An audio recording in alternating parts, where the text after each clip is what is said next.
Hello friends, आज हम बनाएंगे पाया रेसिपी।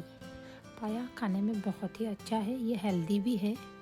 इसे बनाने में थोड़ा टाइम ज़्यादा लगता है, लेकिन जिस चीज़ का ज़्यादा टाइम लगता है वो चीज़ बहुत ही अच्छे से टेस्ट बन के आती है। तो चलिए करते हैं स्टार्ट। सबसे पहले हमें पाया को अच्छे से साफ़ करना है, क्योंकि इसमें छोटे छोटे बाल होते हैं। तो देख के अच्छे से उसे साफ़ कर लीजिए और उसके बाद उसे कुकर में हमें पकाना है। तो मैंने इसे कुकर में डाल दिया है और मैंने इसमें दालचीनी, तेज़पत्ता, इलायची, लौंग, हल्दी पाउडर और नमक डाल के मुझे इसे कुकर में 1 से 1.5 घंटे तक अच्छे से पकाना है, जब तक कि पक ना जाए। अब दूसरी तरफ हम मसाले रेडी करते हैं। मसालों के लिए मैंने ये 4 बड़े प्याज लिए हैं। मैंने पैन में तेल में जीरा डाल दिया है। अब इसमें मैं प्याज डाल दूँगी। प्याज को हमें अच्छे से भूनना है। प्याज पूरी तरह गल जाने चाहिए, क्योंकि हम पाया में सूप की तरह खाते हैं, तो इसमें सब कुछ मिक्स हो जाना चाहिए, तो बहुत ही अच्छा स्वाद आता है।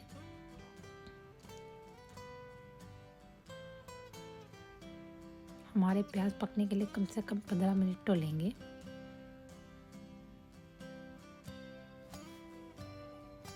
अब मैं इसमें अदरक लहसुन का पेस्ट डालूँगी। आप अपने पाया की क्वांटिटी के हिसाब से डाल दीजिएगा। मेरे पाया थोड़ा ज़्यादा है, इसलिए मुझे ज़्यादा मसाले डालने पड़ेंगे। अदरक लहसुन के पेस्ट को अच्छे से धीरे से हिलाते रहिए। धीमी आंच पे थोड़ा मसाला बनाना है।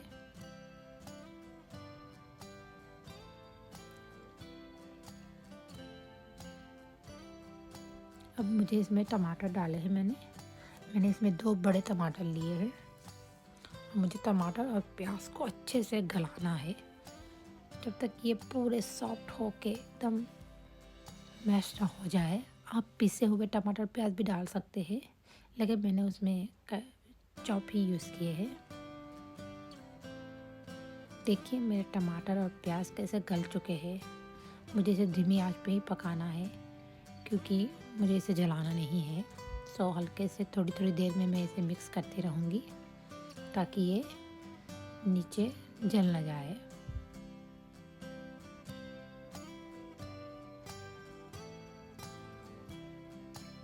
अब इसमें हम कुछ मसाले डालेंगे।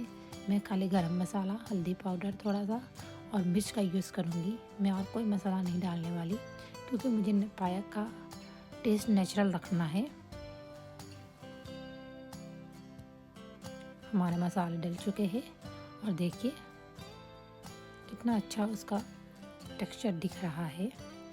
अब हमें मसालों को थोड़ी देर तक पकाना है, और अगर आपको लगे कि मसाले जल रहे हैं तो आप उसमें पाया का स्टॉक बीच बीच में डालते रहिए।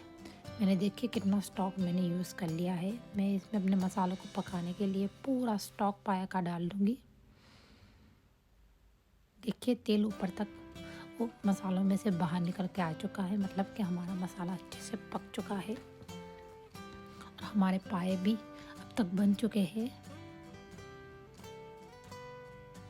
तो हम इसमें ऐसे ही ऐड करते जाएंगे जितना भी स्टॉक है। और मैंने पाए डाल दिए हैं। देखिए कितना अच्छा लुक आ रहा है। अगर आपको उसमें पानी ऐड करना है तो आप एक्स्ट्रा ऐड कर सकते हैं, कि मुझे करना पड़ा क्योंकि मेरा कुकर पूरा पाया से भर चुका था, तो इतना अवेलेबल स्टॉक नहीं था अंदर। देखिए ये कितना, हमें मुझे 10 से 15 मिनट तक उबलने देना है।